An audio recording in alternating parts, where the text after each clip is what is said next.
All right, welcome back, folks, and happy Monday, Victory Monday. There hasn't been a Victory Monday since Week 18 against the San Francisco 49ers. Oh, they just beat the 49ers. To be fair, you couldn't really enjoy that because all you were waiting for was the Rams and Lions post-season game, and it didn't quite go the way we wanted, right? Well, you move on. And the Rams moved on. Speaking of that, they lost by 31. And they came out, they won 27-24 in a game that they only led, I think, 2 seconds, if I'm not mistaken, of the game. So we're going to talk about isolated topics, okay? And before we do, today's sponsor of today's video is Prize Picks. So if you haven't already, definitely check out Prize Picks. My, of course, code, is JK Bogan, and it's going to get you $50 off your first $5 lineup. So you put your $5 lineup out there, and whether you win or lose, you put in $5, you do the lineup, and regardless of the outcome, you're going to get $50 in your account, okay? Instantly. So if you listened to me last week, you're probably pretty happy because Tutu Atwell did his thing. He easily had more than, I think it was 20 and a half. So definitely go and check it out. We're going to have plays this week. We have plays every week. But more importantly, they're actually doing a little gimme here. This is the last week of the gimme. Caleb Williams, 0.5 yards. I know he's playing the Rams, but you could root for him to have 1 yard, can't you? 1 passing yard. That's it. It's a gimme. Free square. So sign up today using my link and my promo code JKBogan. Get $50 instantly when you sign up and play a $5 lineup, whether you win or lose. Prize Picks, run your game.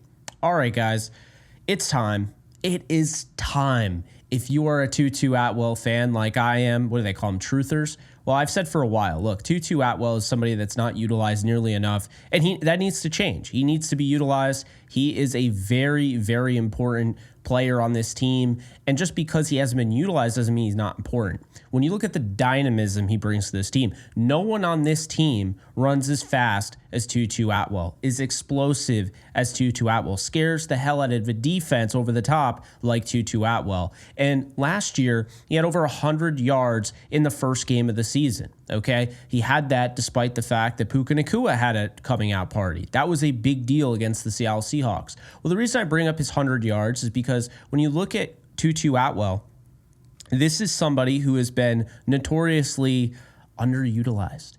He was drafted in 2021, believe it or not. He's in a contract year. He had, let's see, and I went through and I wanted to make sure I got it all right.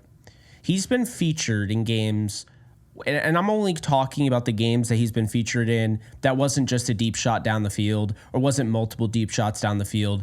I'm looking for crossers over the middle. I'm looking at screens. I'm looking at all of the field. And those are 2022, Week 14, Baker Mayfield on Thursday Night Football against the Raiders. He had 9 targets, caught 5 of them for 50 yards. Tutu Atwell was featured in that game with Van Jefferson and Ben Skoranek, okay? Got to give him credit. He was featured. He had 9 targets. Then you have 2023, Week 1, like I'm talking about, Seattle, 8 targets. He came down with 6 of them for 119 yards. That is more like it. That's what they drafted him for because they took him in the second round in 2021. We move on. Week 2 against the 49ers. I think I probably mentioned, I definitely sound like a broken record. I probably mentioned the game against the 49ers on 4 different shows because I really thought he was going to have an impact in this game. And sure enough, he did. I thought this would be the Jordan Whittington game, but I also thought it'd be the Tutu Atwell game, or at least to an extent. So I wasn't wrong, but I was also wrong in the sense that Jordan Whittington didn't get featured in that way, which is totally fine. 9 targets, 7 catches, 77 yards against the 49ers in Week 2 of 2023. So those are his first 3 true featured roles, featured games of his career. Then you move on, Cincinnati. So I went back and didn't realize he actually was utilized quite a bit in Cincinnati, had a touchdown that was taken away on an end around that was absolute BS, totally made it in. But he had 9 targets in that game for 4 catches and 50 yards and a touchdown. So he should have had 2 touchdowns.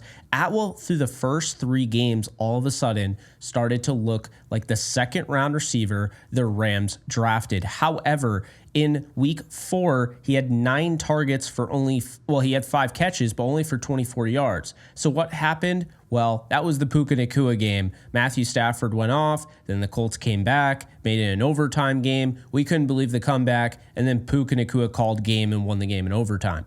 Okay, we move on to week 12. Yep, that's right. It took until week 12 against Arizona last year for Tutu Atwell to be utilized in a somewhat featured role. He had 3 catches on 3 targets for 76 yards. So 3 targets is considered a featured role at this point based on what he was getting. 9 targets in the Colts game, 9 targets in Cincinnati, 9 targets against the San Francisco 49ers, 8 targets against Seattle, and then before that, 9 targets in 2022 against the Raiders in week 14. So what am I getting at here? Well, this week, he had 5 targets. He caught 4 of them for 93 yards. He was a focal point in this offense. He caught essentially the game sealing, in my opinion, game sealing reception deep down the field. He scared the crap out of the 49ers secondary. He won with crossers. He won with, obviously he was out of bounds and, that wasn't ruled a catch. He even threw a pass. Tutu Atwell, bottom line, he had 4 catches for 93 yards on 5 targets. If he was targeted 9 times, what does he do? So I'm bringing this to the attention of everybody because I've said for a while, and I've looked like a fool because I thought Tutu Atwell was going to go over 1,000 yards last year. And to be honest with you, he absolutely would have if he was utilized as a top receiver. So what happened? Why is he not being utilized? Well, I think a lot of it has to do with his size. And I just kind of went with the flow because Demarcus Robinson was playing well in that role last year. But it did bother me. It bothered me because they clearly love this guy and they just forget about him. And that's all I can really say from watching this. They just forget about him. And that's not an excuse. If anything, that's a problem. But when you draft a guy in the 2nd round and you draft a guy with the idea that you're really looking for the next Tyreek Hill, whether people want to admit it or not, that's what the Rams were doing. We're not stupid. They drafted a 5'9", $150 soaking wet guy who ran a 4.3. They wanted their Tyreek Hill. Well, guess what? 2021, he couldn't get on the field. He was pretty much a special teams guy, and then he ended up suffering a season-ending injury. So he won a Super Bowl, but he didn't really get a chance to contribute, as unfortunate as that is. Then 2022, he still wasn't really utilized that much and didn't get an opportunity until the end of 2022. Even in as bad of a season that is, he wasn't really featured once except for week 14 with Baker Mayfield on Thursday Night Football.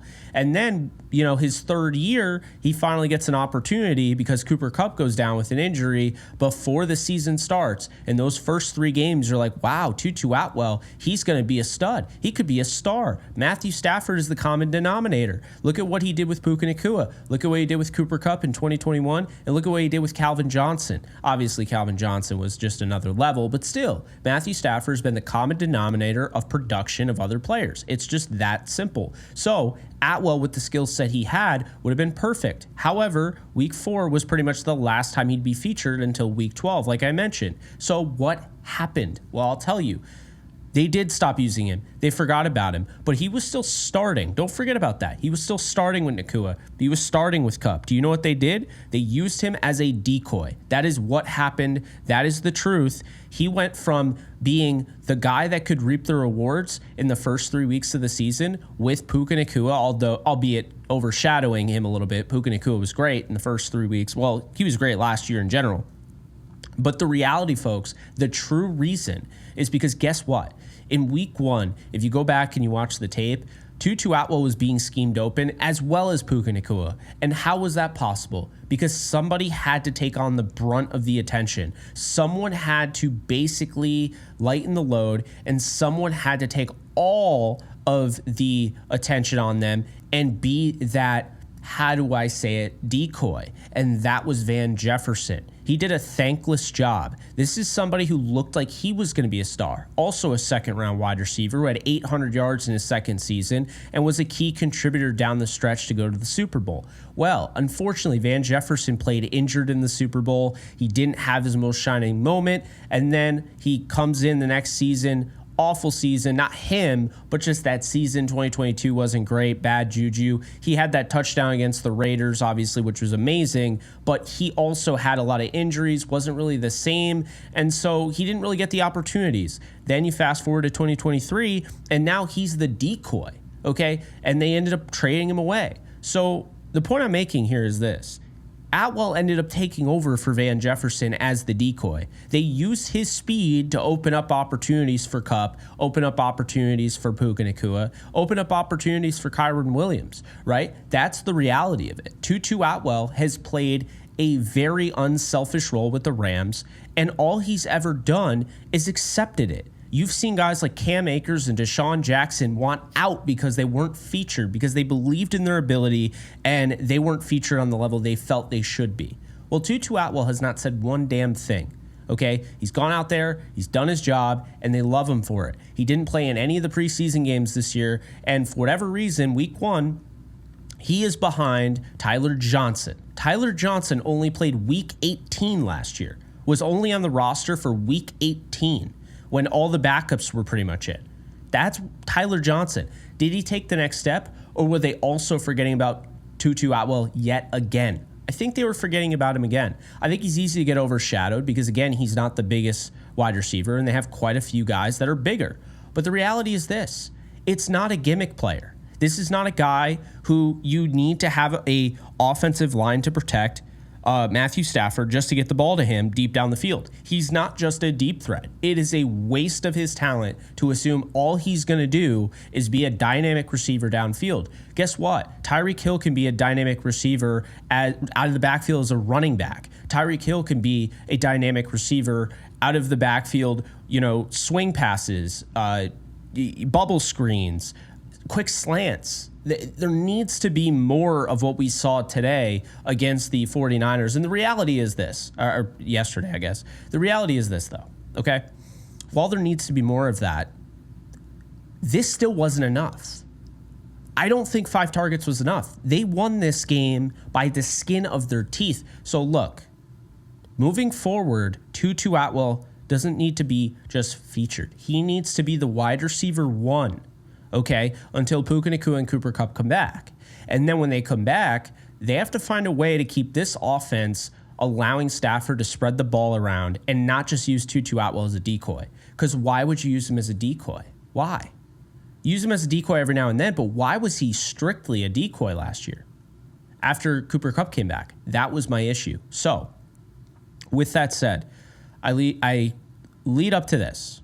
I watched the Sean McVay presser, and I give Sean McVay a lot of credit. He basically said, and I'm just paraphrasing here, just kind of summarizing what he said. He basically kind of threw himself under the bus and said, this guy's done everything we've asked him to. And, basically he probably should have gotten a lot more opportunities than he's gotten before. That was music to my ears and probably any of your guys' ears if you caught on to what he was saying in the presser. That is huge. Are we now put your money where your mouth is, though? Are you actually going to, basically rectify the situation?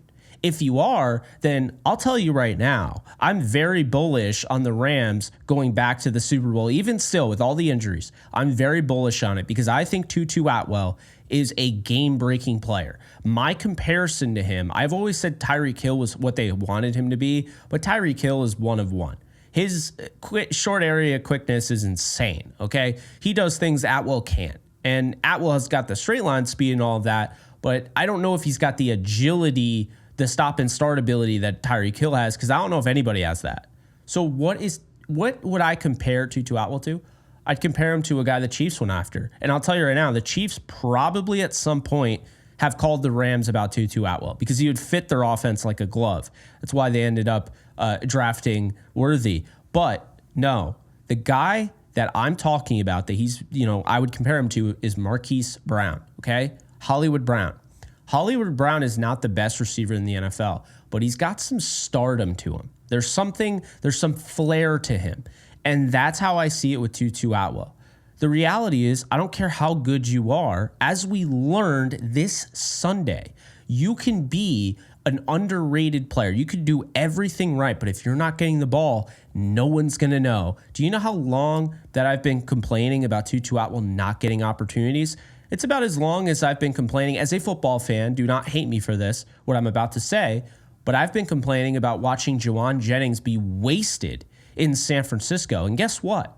Every single time I said Jauan Jennings would be the #1 receiver in the Super Bowl, he was. I'd say Jauan Jennings, he's a better receiver than Deebo Samuel. He is. Jauan Jennings had 3 touchdowns and 170 yards in this game against the Rams. You could say it was bad defense. I do think Jauan Jennings was finally utilized to the best of his ability, and they reap the rewards. You have to understand this. The reason I bring this up is because you could have all the talent in the world, but if you don't have the coaching staff that recognizes that, this is what happens. So it's not to say Sean McVay didn't know Tutu Atwell was this good. I think the problem is there's too many cooks in the kitchen. There's a lot of receivers, and I'm going to get into that in a separate video about the recent rumors about different receivers they could trade for. And I do like that they are interested in those guys, but I'm going to push back on that in that video. So just be aware of that. I think it's time. Tutu Atwell, Puka Nacua, Cooper Kupp, Demarcus Robinson, Jordan Whittington, Tyler Johnson, Xavier Smith. Who's complaining about those receivers? It's time to let Tutu cook, and I'm really hoping this was truly the wake-up call and Sean McVay answers the bell. This weekend against the Bears, they got a really good defense. You might not be able to just launch it down the field, but guess what? Tutu Atwell showed you in this game he can win with crossers, he can win with slants, he can win with the deep ball, he can win with bubble screens, he can do it all. So it's time to use him in a multitude of ways and use him the right way. Those are my thoughts. Let me know in the comments section below. I think if Tutu Atwell gets utilized the way he did in this game the rest of the year, because I think it's going to be more if they commit to Atwell. He's not going to just get 5 targets a game. He's going to get 9, right? And if he gets 9 targets a game the rest of the year, he's going over 1,000 yards. He's going to get paid. So honestly, in that sense, maybe in a way the Rams are trying to kind of keep his costs down, but you're also trying to win a Super Bowl. That should be the main goal here, regardless of the injuries. You got 14 more games. I told you guys they weren't done, but more importantly here with Atwell, he has a chance to be the future of this wide receiver room. You might laugh. He's in a contract year. Guess what? Cooper Kupp's getting up there in age. He's had a hard time staying healthy as much as I love the guy, okay? So Puka Nacua and Tutu Atwell could be the future. Do not laugh at it, because I'll tell you right now, he showed a lot today, or yesterday. I keep saying today. He showed a lot yesterday, and he's got a fantastic wide receiver coach in Eric Yarber. Do not sleep on him.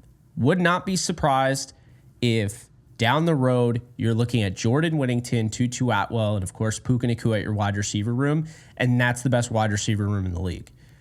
That's only going to happen if you let these guys play. Tutu Atwell, there is no ifs, ands, or buts about it. He has to be a focal point of this offense moving forward if the Rams want to maximize what they have.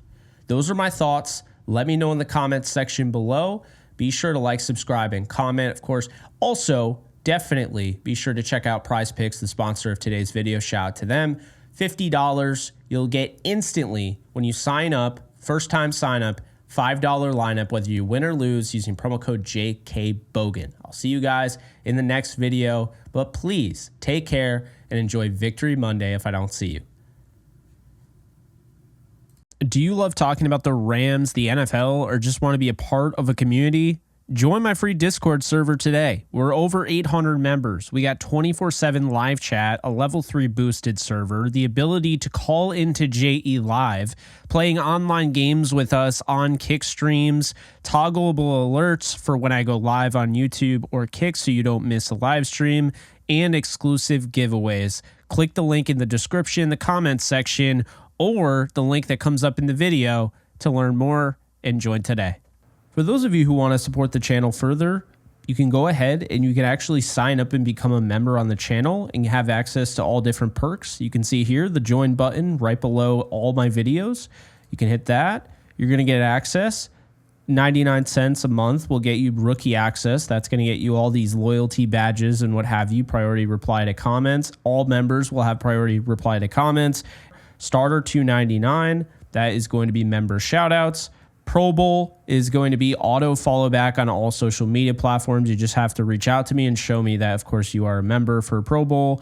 All Pro is members only live streams. I will be doing one a month for members only. MVP is priority call-ins. It's going to be hard to get everybody in during the season. Obviously, you will have your first crack at basically calling in to the show. And then last but not least, the Hall of Fame, which is $19.99 a month.